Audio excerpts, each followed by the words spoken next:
Menudo circuitazo tenemos para el Gran Premio de Japón, como siempre, allí en Suzuka, y por supuesto vamos a hacer un buen análisis. Vamos a empezar con lo que estáis viendo en pantalla, que es el esquema del circuito, y luego vamos curva a curva, hablamos de reglajes, de telemetría, de los datos que lo diferencian del resto del circuito, incluso vamos a mencionar tema estratégico, así que mucho ojo porque vais a tener, como siempre, la mejor previa posible antes del Gran Premio de Japón. Y por supuesto, antes de empezar con esto, recordaros que en Level Up Academy tenéis muchísimo contenido relacionado con el automovilismo, siempre en vuestra formación, en que aprendáis cosas que es prácticamente imposible encontrar en otros sitios. Es decir, son 15 euros al mes y tenéis acceso a absolutamente todos los cursos, ya lo sabéis si me seguís, y de verdad, es que no tiene desperdicio. O sea, es que podéis daros de alta 1, 3, 7, los meses que queráis. Podéis daros de alta luego de baja. Por ejemplo, hay mucha gente que se da ahora de alta, luego se da de baja y luego en verano se vuelve a dar de alta para seguir cuando tiene más tiempo. Sin ningún problema, solo controláis vosotros y tenéis los cursos con sus 10 clases, las masterclasses, el soporte para dudas, los certificados, las descargas, que en esas descargas tenéis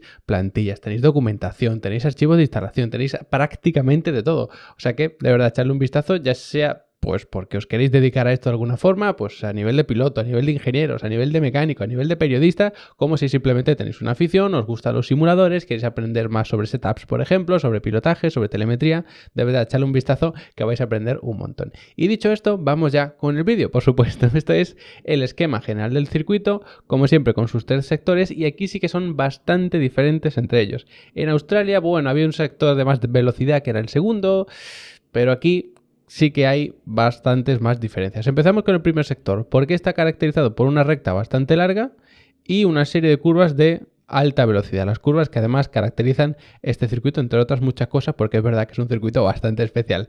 Por lo tanto, podríamos pensar, bueno, un circuito o de mucha velocidad punta o de mucha carga aerodinámica. Es cierto, pero quien va a ganar más tiempo en este primer sector va a ser sobre todo quien vaya mejor en esta serie de curvas tan rápidas, porque además esta recta, que es la recta de meta, tiene una fuerte pendiente hacia abajo. Es verdad que se empieza con bastante velocidad, porque pensad que esta curva de 18 se hace a fondo, entonces todo esto ya se hace a bastante velocidad. No es como si tuviéramos una curva muy cerrada y luego justo la recta, como si tuviésemos una recta justo después de la 16. No, sales de la 16, ganas un poquito de velocidad a la 17, todo esto ya estás ganando velocidad y luego encima una pendiente hacia abajo que te ayuda, por supuesto, a ganar un poquito más de velocidad. Por lo tanto, sí, si tienes mucha velocidad punta, aquí vas a ganar tiempo, pero si eso lo tienes a cambio de una falta de carga aerodinámica, aquí vas a perder un montón de tiempo y además a nivel estratégico lo puedes pagar bastante caro, porque normalmente quien tiene más carga aerodinámica desgasta menos los neumáticos, pero ya hablaremos de setup un poquito más adelante.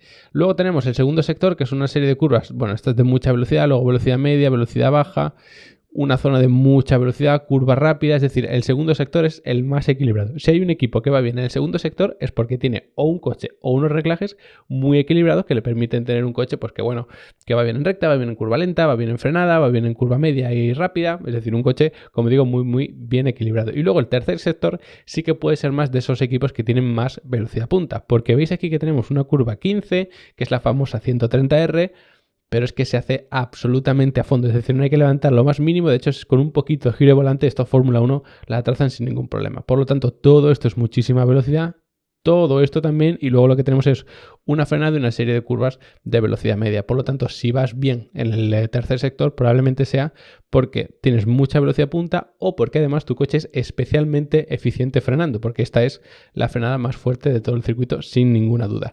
Y en cuanto a las zonas de DRS, fijaos que solamente tenemos una que es aquí y por supuesto, una única zona de detección de DRS. No vamos a tener una zona de detección para una zona de DRS. Pues eso hace que sea un circuito en el que el tema del undercut, de adelantar adelantando tu parada, valga la redundancia, pues es especialmente importante. Luego lo vemos con los datos. ¿Por qué? Pues porque sí, aquí puedes adelantar, luego incluso puedes jugar con la trazada en estas curvas 1 y 2 que ahora la vemos, pero en el resto del circuito es muy complicado. Hay quien intenta adelantar, por supuesto, en toda esta zona, aunque no se pueda abrir DRS, porque puedes trazar diferente la 11, sales con más velocidad y aprovechas el rebufo en toda esta zona y puedes adelantar, por ejemplo. Hay quien adelanta aprovechando el rebufo en toda esta zona también. Puedes trazar un poco diferente también la 13-14, quizá no tanto como la 11, pero bueno, da un poquito de juego para intentar salir con más velocidad y con todo el rebufo aquí.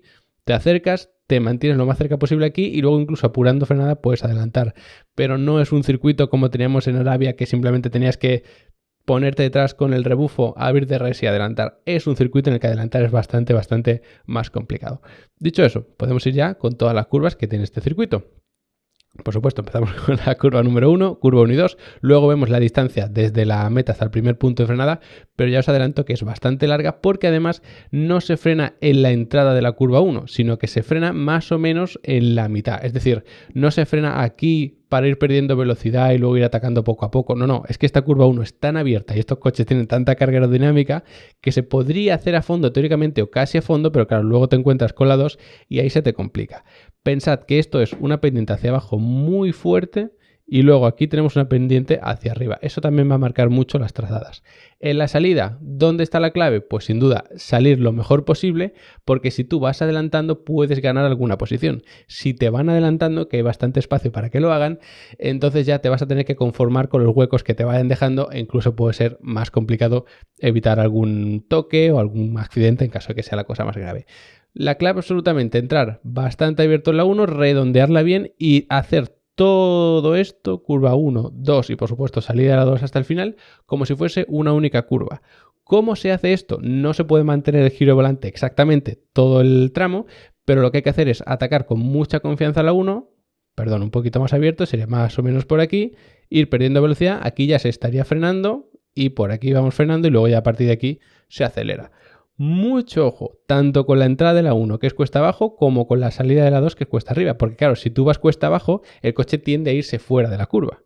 Y si tú vas cuesta arriba, te cuesta más, valga la redundancia otra vez, ganar velocidad. Entonces, si tienes que aquí levantar el pie del acelerador para corregir y demás, ahí pierdes un tiempo brutal porque tienes una pendiente hacia arriba. Así que mucho ojo, tanto entrando en la 1, que hay que ser especialmente cauto, como saliendo de la 2.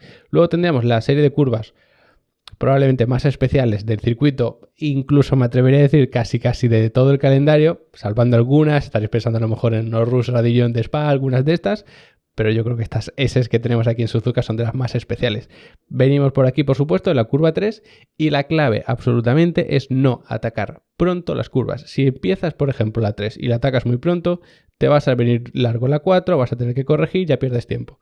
Lo que hay que hacer es atacarla tarde, de tal forma que te mantengas más o menos en la mitad del circuito, como si tú divides la pista en 3. Pues cuando tienes una curva izquierda y luego derecha, te mantienes en el tercio del centro. Si tienes una curva a izquierda y luego otra al mismo lado, como puede ser más o menos por aquí, aunque realmente es la misma curva 7, entonces ya la cambias un poco. Incluso tienes que ir eligiendo los tramos de recta que puedas para tener un poquito más de respiro.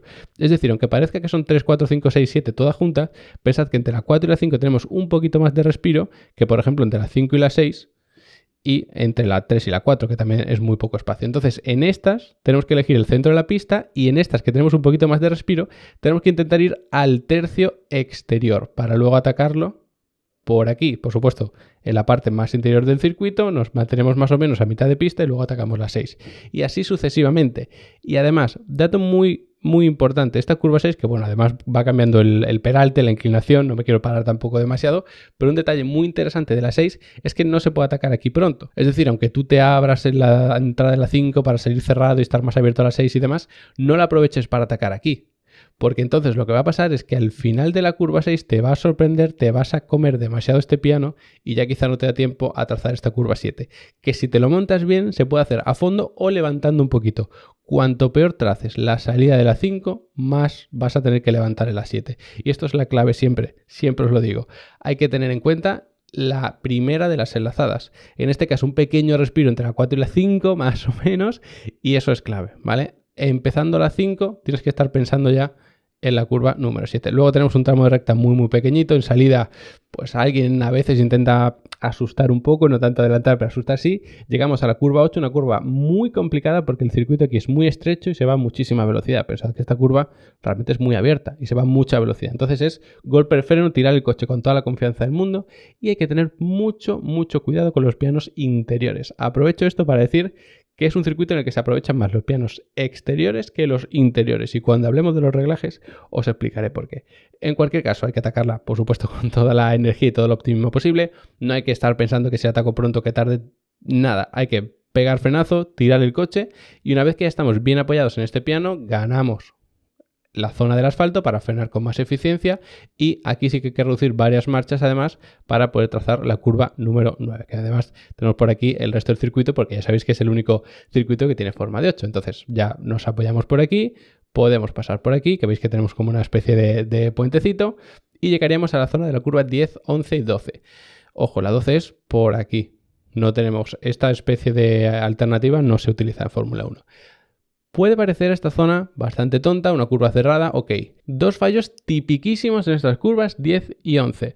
Primero, atacar la curva 10 como si fuese una curva normal, de tal forma que te abres al final. ¿Y qué te ha pasado? Que te has comido la 11, no estás todo lo abierto que podrías. Y fallo número 2 es aprovechar que estás abierto para estar aquí, luego cerrarte y luego abrirte. Esta curva te hace perder tiempo si la trazas así. ¿Cómo se traza normalmente? Atacándola pronto pero sin subirte a ese piano interior y luego dejas que el coche se vaya abriendo. Es decir, una trazada que a priori parece muy mala, aquí te compensa por los peraltes, por la morfología de la curva y todo esto. Así que mucho ojo. Otra cosa es que tú quieras adelantar aquí. Entonces lo que tienes que hacer es apurar todavía más la entrada para cerrarte un poquito más al final, ¿vale? No tan exagerado, no comiéndote tanto este piano, pero algo así para que lo veáis más exagerado, ¿vale? Por lo tanto, la clave es estar aquí abiertos, nos cerramos por aquí, así podemos frenar en línea recta por aquí y luego trazar la curva olvidándonos de ese piano interior, es decir, haciendo algo así, a no ser que queráis adelantar a la siguiente zona, que sería abrirse para luego ir cerrándose, ¿de acuerdo? Mucho ojo. Hay que empezar a tocar el freno aquí, en giro, pero luego enderezamos y sí que podemos frenar en línea recta. Luego la 12 se hace completamente a fondo, no tiene mucha más historia. Y vienen otras curvas también bastante especiales, que son la 13 y la 14, porque están como apartadas del resto del circuito. Es como que están en otra parte, ¿no? Forman una especie de esquina aquí y luego ya se vuelve para donde está el resto del circuito. Es bastante complicado también trazar bien estas curvas porque hay que estar con toda la confianza aquí en la 13, atacarla y quedarnos bien abiertos en este piano. Si atacas un poco pronto, te vas largo. Si atacas un poco tarde y pierdes el piano interior, te vas largo. Por lo tanto, esta escapatoria, por lo menos en libres y demás, siempre se utiliza. Si le dais al simulador, estáis practicando, seguro que alguna vez termináis saliendo por aquí. Es normal, hay que buscar los límites del circuito de alguna manera. Entonces, la clave es pues frenar un poquito, ir perdiendo velocidad por aquí y seguimos perdiendo velocidad porque luego tenemos la curva 14. Entonces, lo más normal es redondear todo esto, ¿vale? Lo pinto así rápidamente y aprovechar incluso un poquito este piano de aquí. Los interiores apenas se tocan. Si lo tocáis podéis tener un susto. Así que acercándonos a esa línea blanca interior, pero con mucho respeto y sin subirnos demasiado, bueno, de hecho, sin subirnos al piano interior. Si queremos adelantar en toda esta zona, que recordad es sin DRS, pero de muchísima velocidad, lo que tendríamos que hacer es hacer algo parecido, seguimos perdiendo velocidad por aquí, pero apuramos más la entrada a la 14 para cerrarnos aquí y así salir con un poquito más de velocidad. Es decir, perdemos más velocidad aquí a cambio de tener un poco más de velocidad por aquí. Además aquí hay una fuerte pendiente hacia abajo, o sea que si hacéis esta técnica de abriros aquí para cerraros luego vais a notar como una especie de empujón fortísimo que impulsará el coche. Luego tenemos la curva número 15, venimos por aquí, recta importante, se hace totalmente a fondo. El único fallo que podéis tener los del simulador es que giréis demasiado brusco, que la ataquéis pronto y luego tengáis que hacer una pequeña corrección al final. Pero siendo pacientes y girando poquito y atacando la tarde, es decir, haciéndola muy muy suave así, se hace a fondo sin ningún problema. No hace falta ni siquiera luego subirte a este piano. Y luego ya tenemos la última serie de curvas, que ojo, tenemos aquí una alternativa y aquí otra que no se utilizan. La que a nosotros nos interesa es esta de aquí. Y la quizá mayor complicación que tiene es que estamos en giro hacia la derecha un poquito y luego ya es la curva hacia la derecha. Os lo he exagerado así un poco con el dibujo. Entonces, como siempre, no os peguéis aquí, porque si os pegáis aquí no podéis frenar en línea recta que entonces vais para afuera. Lo que tenéis que hacer es estar más o menos por aquí o si estáis aquí apuntando hacia allá. Para hacer la frenada en línea recta así, es decir, con más distancia aquí que aquí, porque tenéis que estar lo más abiertos posibles justo cuando vayáis a empezar a atacar la curva. Por lo tanto, dos claves. 1, frenada en línea recta así. 2, estar lo más abierto posible antes de la entrada. Así que hay que clavar tanto el momento de frenada como la trazada que estés siguiendo, que evidentemente la eliges con el volante. A partir de ahí se atacan mucho estos pianos, eso sí, porque se va a menor velocidad. Yo os doy una pista de por qué el resto de pianos no lo atacábamos tanto, nos abrimos y a partir de aquí hay que dar gas. Si aquí te equivocas, te subes al piano, el coche te salta, tienes que contravolantear y levantar el pie del acelerador, ya pierdes tiempo. Porque a partir de aquí todo esto es a fondo, ¿vale? Uy, lo he pintado muy mal, pero todo esto por aquí, nos subimos a este piano, trazamos por aquí, todo eso ya es a fondo. Estás, bueno, por aquí tenemos lo del pit lane y todo eso. Y es la recta de meta, que sí hay DRS. Si quieres adelantar y aquí has levantado porque te has pasado, mal. Si te quieres defender y aquí has levantado porque te has pasado, mal también. Así que mucho ojo, que esas son una de las zonas quizá más críticas que tiene este circuito. Y dicho eso, podemos pasar a analizar la telemetría, que la tenemos por aquí, y que además nos va a ayudar a entender todo lo que hemos visto hasta ahora, más algunas cositas extra. Fijaos aquí que tenemos, como siempre, el gráfico de la velocidad, marcha, revoluciones por minuto, acelerador, freno y giro de volante. Lo de siempre. Recordad que esto es de simulador con unos reglajes estándar para comparar todos los circuitos entre sí, no para saber exactamente el dato en cada punto del circuito. Todo esto que os cuento siempre, pues os lo repito. Claves de este trazado. A ver, si miráis esto, ¿qué es lo que llama la atención? Pues quizá toda esta zona que parece de velocidad media alta. Realmente, si optimizas los reglajes, esto que parece zona de velocidad media alta es muy alta velocidad, ¿vale? O sea que todo esto es de mucha velocidad y hay como una clara diferenciación de aquí hacia atrás, como de mitad hacia atrás y mitad hacia adelante. Pese que de aquí atrás es prácticamente todo curva rápida. Pero de aquí hacia adelante tenemos una frenada muy fuerte, tramo de recta, una curva ahora sí más o menos de media velocidad, luego una recta y luego otra zona de baja velocidad. Es como dos circuitos diferentes, de esta mitad hacia atrás y de aquí hacia adelante. Por lo tanto, si hay alguien que vaya muy bien en curva rápida, pues en la primera mitad del circuito va a ir muy bien. Si hay alguien que vaya mejor en recta y frenadas fuertes, pues de la mitad hacia adelante.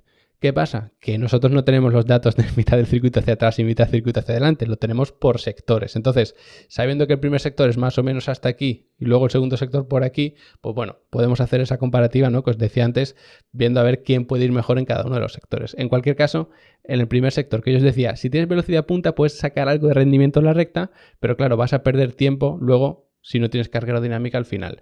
Pensad que esto es la recta donde vas a perder tiempo, porque estarás con unos kilómetros por hora menos. Suponte que tienes 10 kilómetros por hora menos, pues aquí vas a perder bastante tiempo.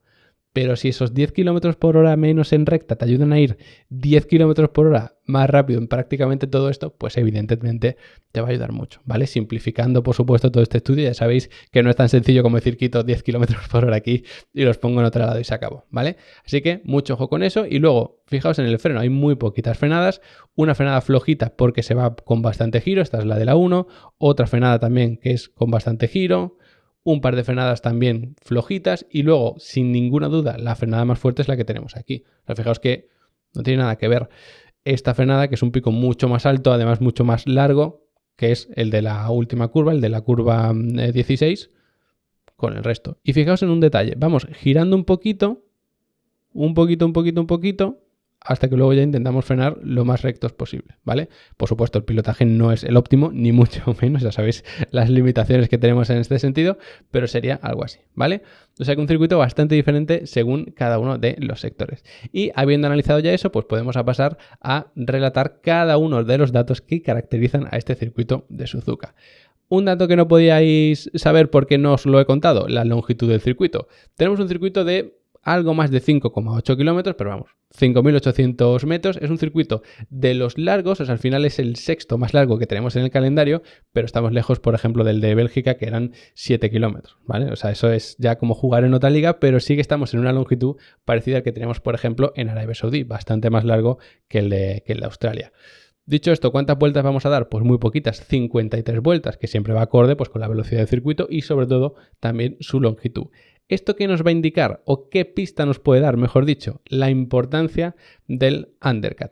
Como siempre os digo, si tú vas con 3 vueltas de retraso en tu estrategia en una carrera de 50, pues es un 6%, pero si fuesen 100 vueltas, pues sería un 3%, ¿vale? El porcentaje cambia y es lo que solemos tener en cuenta.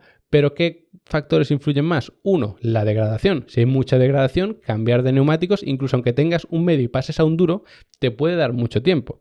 ¿Cómo es la degradación en Suzuka? Muy alta. Y otro factor, la capacidad de adelantamiento. Es decir, si es fácil o no adelantar. Si tú tienes un circuito en el que es fácil adelantar, pues mira, tú ahora entras un par de vueltas antes, cuando él entre sale por detrás, pero luego le va a ser muy fácil adelantarte. Pues no sirve de nada el undercut.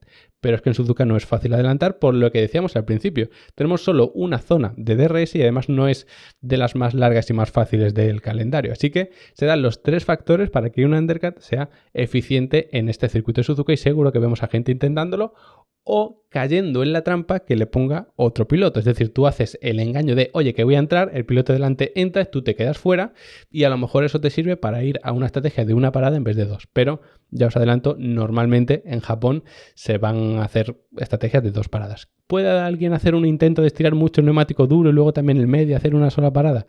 Puede ser, no lo podemos saber todavía, pero lo más normal, ya digo, son 2 paradas. Otro dato en cuanto a la longitud, la distancia desde la meta hasta el primer punto de frenada. Ya sabéis que el primer punto de frenada está en la curva 1, no antes de la curva 1, por eso además tenemos bastantes más metros. Pero en cuanto a la salida se refiere, que es lo que nos interesa en este caso, pues sabéis que vais a poder perder muchas posiciones. Es relativamente difícil salir mal porque tenemos una pendiente hacia abajo que te ayuda, hace que sea más difícil patinar y bueno, es menos frecuente salir muy mal en Japón, podríamos decir, pero como salgas mal, vas a perder muchas posiciones. Y encima luego te enfrentas a la curva 1 y 2 que se va enroscando, te es más complicado encontrar un hueco, recuperar las posiciones porque luego encima tenemos todas las S que se te complica más todavía. Así que, ojo, es difícil salir mal, pero como salgas mal vas a penalizar un montón. En cuanto a las curvas, también lo hemos visto, tenemos 18 curvas en total. No es el circuito que más curvas tienes, tampoco el que menos, está más o menos ahí en la media. Y si lo contextualizamos con la longitud, que era bastante largo, pues nos salen unas 3 curvas por kilómetro, 3,1. ¿Significa esto que es un circuito de mucha recta? En absoluto, lo vamos a ver al final con lo del giro de volante. ¿Por qué se da esta casualidad o esta característica? Pues porque es un circuito que tiene curvas muy largas. Entonces, si tú tienes una curva muy larga, vale, tienes una curva. El número redondo es el 1, pero es que ocupa mucho. Entonces, ¿vas mucho tiempo en recta? No, es que la curva es muy larga, ¿vale? Entonces siempre os doy todos estos datos para que podamos contextualizar bien los circuitos. Y en cuanto al reparto izquierda-derecha, como es el único circuito que tiene forma de 8, pues está bastante bien equilibrado izquierda-derecha. Tenemos 8 hacia la izquierda, 10 a la derecha, por lo tanto, ¿qué lado del coche se desgastará más? Probablemente el izquierdo. ¿Y por qué digo probablemente? Porque también depende mucho de las características de las curvas. Por ejemplo, las curvas 13-14 son hacia la izquierda y eso desgasta mucho el lado derecho. Y luego encima, aunque tenemos un periodo de refrigeración en recta, tenemos la 130R, la curva 15, hacia la izquierda otra vez. Más desgaste para el lado derecho. Y luego las S pues se van desgastando de una forma ahí sí más equilibrada. Así que ojo, porque no solo importa cuántas curvas a cada lado, sino las características. De baja velocidad, pues tenemos muy poquitas curvas, realmente no es un circuito de baja velocidad como ya hemos visto, aunque algunas sí hay. De velocidad media sí que hay bastantes y bastantes más hacia la derecha, y luego curiosamente de alta velocidad tenemos más hacia la izquierda. Es un circuito de mucha degradación, sobre todo por estrés lateral. Y es un circuito que como tiene también bastantes curvas de velocidad media, también se desgastan las traseras. Lo más normal es que se desgasten más las ruedas delanteras, pero las traseras también sufren, porque es a media y alta velocidad. A alta velocidad se suele desgastar más las delanteras, a media velocidad las traseras, y sobre todo si es media baja, entonces como que se equilibra mucho. Es un circuito en el que los 4 neumáticos sufren un montón, quizá un poquito más los del lado izquierdo, el delantero izquierdo sobre todo, pero ya digo, depende mucho incluso del año. Hay a lo mejor temporadas en las que sufre más un neumático y temporadas en las que sufre más otro, pero el tema de la aerodinámica también puede ser clave. Si tienes más aerodinámica, puedes conservar mejor los neumáticos, controlar más las temperaturas y ese tipo de cosas. En cuanto a las frenadas, pues tenemos 7 frenadas, que para 18 curvas, pues bueno, parecen pocas, pero claro, es que estamos en este tipo de circuitos, pues como Silverstone, que son muchas curvas de ir a fondo o simplemente levantando un poquito el pie del acelerador, sobre todo si tienes muchas enlazadas. Porque claro, tú tienes por ejemplo la curva 2, que es más cerrada que la 3. Pues sí, tienes un tramo de recta que puedes ganar velocidad, pero luego con levantar un poquito a lo mejor la trazas, ¿vale? En ese sentido, pues claro, no vas a frenar para la 3, para la 4, para la 5, para la 6 y para la 7, que las tienes todas seguidas. Lo que vas haciendo es regular un poquito el acelerador y algún toquecito de freno puedes dar. Pero lo más normal es que tengamos unas 7 frenadas. Quizá aparezca algún toquecito más de freno, pero sería muy leve y también depende pues, de las condiciones de la pista, del estado de los neumáticos, ese tipo de cosas. Frenadas fuertes, fuertes, fuertes, tenemos una. Porque el resto de frenadas o son flojas porque estamos en giro y no se puede pisar mucho, o directamente es que la curva es muy rápida y simplemente dando ese golpecito pequeño al freno ya no sirve. Por lo tanto, es un circuito en el que los frenos no van a sufrir mucho. Deberíamos estar en torno a un 11% de la vuelta frenando, quizá un 13% si hay unas condiciones no del todo favorables, hay que frenar un poquito más, pero en torno a un 11% es muy bajo. ¿Qué significa esto? Pues que la temperatura de los frenos va a ser muy baja. La temperatura media es de las más bajas del calendario. Lo mismo pasa con la temperatura máxima, es decir, no tenemos ningún punto del circuito en el que la temperatura se dispare totalmente, y la mínima también, porque sí que tenemos mucho tramo sin frenar. Después de la curva 14 hasta la 16, sabiendo que la 15 se hace a fondo, son muchísimos metros metiendo aire ahí a los conductos de refrigeración y por lo tanto esa temperatura mínima de los frenos es bastante baja. ¿Qué pasa con el autopedal, el del acelerador? Pues bastante protagonista, pero lo que os digo, no es un circuito de ir todo el rato acelerando a fondo, sino ir regulando con el pedal del acelerador. Si no vamos mucho porcentaje de la vuelta tocando el freno y tampoco mucho porcentaje de la vuelta acelerando a fondo, ¿cómo estamos yendo mucho tiempo? Pues a medio gas, porque tú vas a entrar en una curva, tienes que levantar un poquito, luego vas dando poco a poco, luego levantas otro poquito y así sucesivamente, ¿vale? Entonces por eso es un circuito en el que puede ser incluso más importante la carga aerodinámica por el drag que te ayuda a frenar, que al levantar pues el coche se clava, y también la reducción de marcha, ese freno motor, que incluso el propio pedal, que evidentemente pues sí que va a influir, ¿vale? Y en este sentido hay otro dato clave y es la recuperación de energía. Porque si tú tienes muchos metros de acelerar a fondo, insisto, entre las curvas 14 y 16 son muchísimos metros acelerando a fondo, pero muy poquitas oportunidades de recargar, te vas a encontrar un problema. Y es que además el mejor punto para recargar las baterías, sobre todo con el MGUK, que es el que actúa en frenada, es la curva 16. Y es justo después del tramo más largo acelerando a fondo. Por lo tanto, la energía que recuperes en esa frenada de la 16 tienes que intentar gestionarla para que te quede algo por lo menos para dar toda la vuelta y después ya al final ese tramo que es más largo acelerando a fondo. Muy muy interesante esa gestión de energía en el circuito de Suzuka. ¿Porcentaje de la vuelta en octava? Pues está más o menos ahí en la media, en la mitad. Esto lo que nos indica es que el drag sí que va a ser importante, no tanto como en Arabia Saudí, por ejemplo, pero sí que puede ser más importante que en Australia. Entonces, ojo con esto a nivel de reglajes, porque ¿qué es lo que vamos a buscar nosotros a nivel de reglaje? Eficiencia aerodinámica. Luego lo vemos, ahora un poquito más adelante, cuando hablemos de reglajes. Y lo que os comentaba del giro de volante, pues no vamos mucho tiempo con el volante totalmente recto y eso nos da una pista de que, claro, si no hay mucho ratio de curvas, como decíamos, pero tampoco vamos mucho tiempo con el volante recto, ¿qué es lo que está pasando? Que son curvas muy largas. Entonces, aunque no tuviéramos el esquema, viendo todos estos datos, podíamos intuir la información al final relevante para entenderlo todo muy bien. Así que con esto caracterizamos mejor el circuito, entendéis cómo es y podemos incluso ya empezar a relacionar. Pues si este fue bien en Australia, pero iba mal en Arabia, pero en el primer sector de Arabia, pero luego en Bahrein, pues ya podemos empezar a relacionar. ¿A qué se parece este circuito? Sector 1 de Arabia y el de Australia, pero con ciertas particularidades. Es decir, es parecido al de Australia, pero con más importancia del drag, porque tenemos más metros y más porcentaje de vuelta en octava marcha. Así que quizás sea una especie de mezcla por rendimiento entre el circuito de Australia y el de Arabia, a no ser que alguien traiga alguna evolución o que sepa ajustar mejor los reglajes. Por supuesto que influye muchísimo. Y hablando de reglajes, ya podemos pasar, por supuesto, a explicar las claves más importantes. Primer tema, aerodinámica. La carga aerodinámica tiene que ser lo máximo posible. ¿A qué me refiero con máximo posible? ¿A que voy a poner toda la carne en el asador, que me da igual tener drag como pasaba en Mónaco? Ni mucho menos. Me refiero a aumentar la eficiencia aerodinámica al máximo. Ya sabéis que la carga aerodinámica pues es el empuje, al final se suele representar así, del aire hacia abajo. Es decir, como si nos comprimiese el coche y al final lo que estamos haciendo no es otra cosa que apretar más los neumáticos contra el asfalto, pues más agarre vamos a tener. Pero eso también nos provoca drag, es decir, el empuje del aire hacia atrás.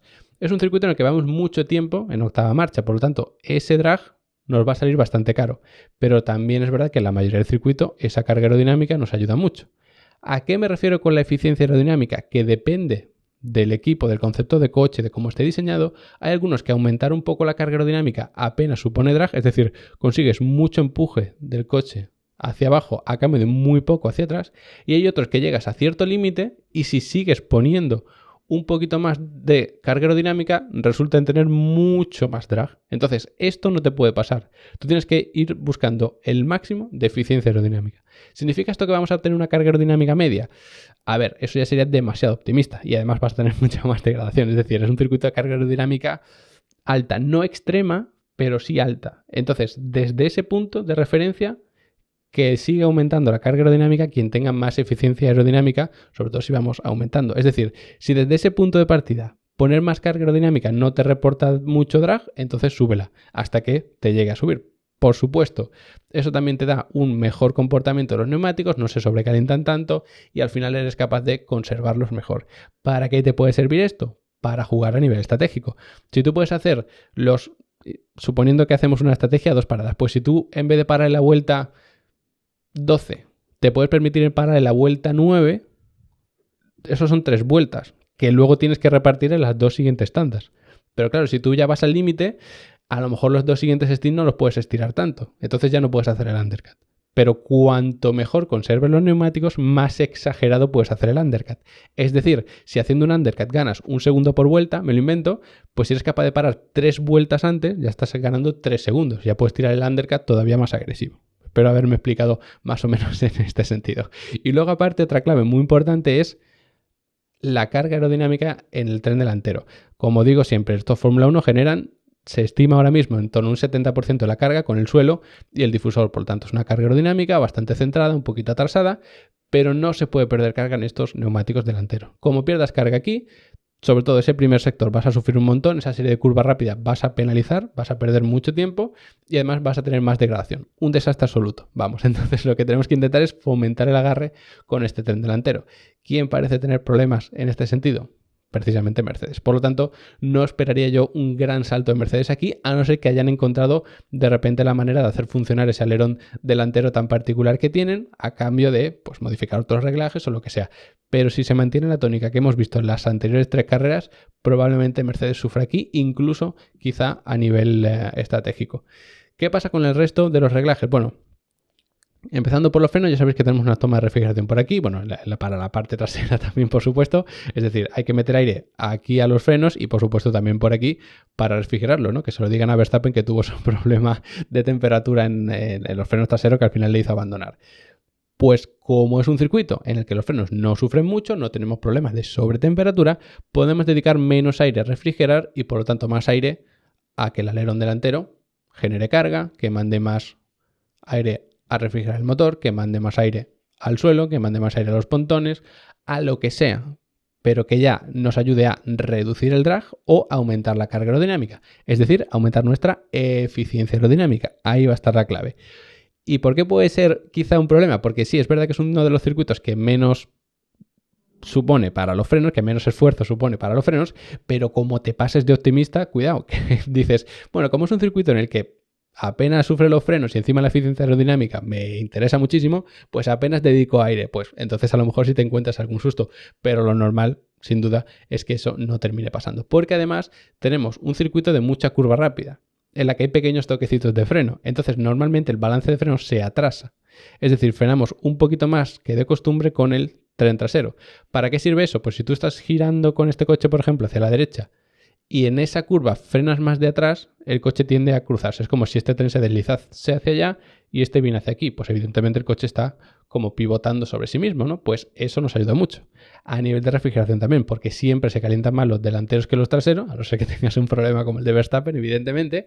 Y entonces, si tú atrasas el balance de freno, haces que aumente más la temperatura de los traseros a cambio de que aumente menos la de los delanteros. Por lo tanto, tú prefieres tener, por poner un ejemplo, estos a 500 grados y estos a 500 grados, que estos a 200 y estos a 800, ¿no? Por poner un ejemplo muy exagerado y fuera de lugar incluso. Pues eso te resulta un poco más cómodo, porque además tener una temperatura de frenos demasiado baja produce lo que conocemos como la cristalización de los frenos, básicamente es que ya no frenan esos frenos, ¿vale? Entonces eso es un problema grave. Gracias a que el balance atrasado del sistema de frenos te ayuda al rendimiento, también te ayuda precisamente a controlar todo el tema de las temperaturas. Y el resto de reglajes, que ya no me quiero entretener mucho más, va acorde a aumentar la eficiencia aerodinámica. Es decir, las suspensiones tienen que ir lo más bajas posible y lo más rígidas posible. Que el coche no se balancee mucho ni para un lado ni para otro, que tampoco cabecee mucho. Es verdad que el cabeceo a veces te ayuda porque si, por ejemplo, el coche te cabecea así en frenada, vas a generar más drag en ese punto y el drag te está empujando hacia atrás. En frenada a ti eso te interesa.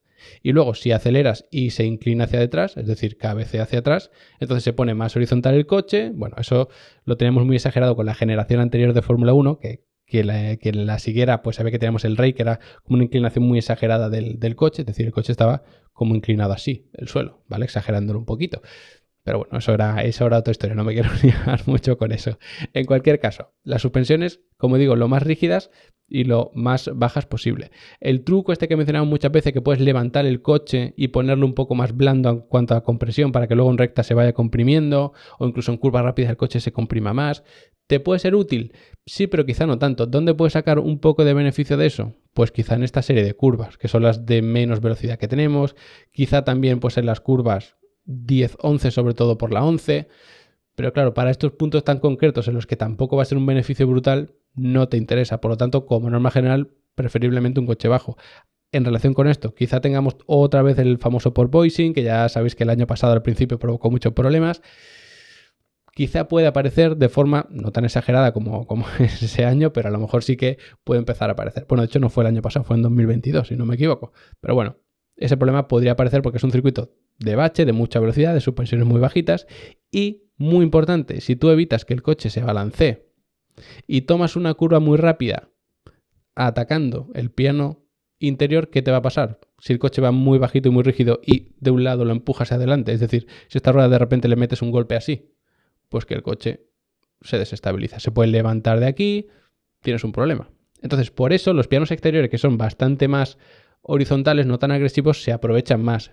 Pero los interiores, que son además bastante agresivos, que tienen como una inclinación muy grande, no se suelen aprovechar tanto, porque llevamos unas configuraciones de carga aerodinámica, de suspensiones y todo tan agresivas que atravesar uno de estos baches, que son a su vez ellos ya de por sí muy agresivos, te puede suponer un problema bastante grave. Así que este es el resumen, o no tan resumen, de lo que es el circuito de Suzuka. Ya sabéis que si os interesa todo este tema de los reglajes, de la telemetría, del pilotaje, de lo que sea, en Level Up Academy tenéis ahí tarifa plana con muchísimos cursos. Estamos ya en torno a los 50 cursos, si no me equivoco, más las masterclasses, más los setups para Sim Racing. Me podéis pedir todos los setups que queráis, que los iremos sacando según me los vais pidiendo, o sea que ahí tenéis absolutamente todo.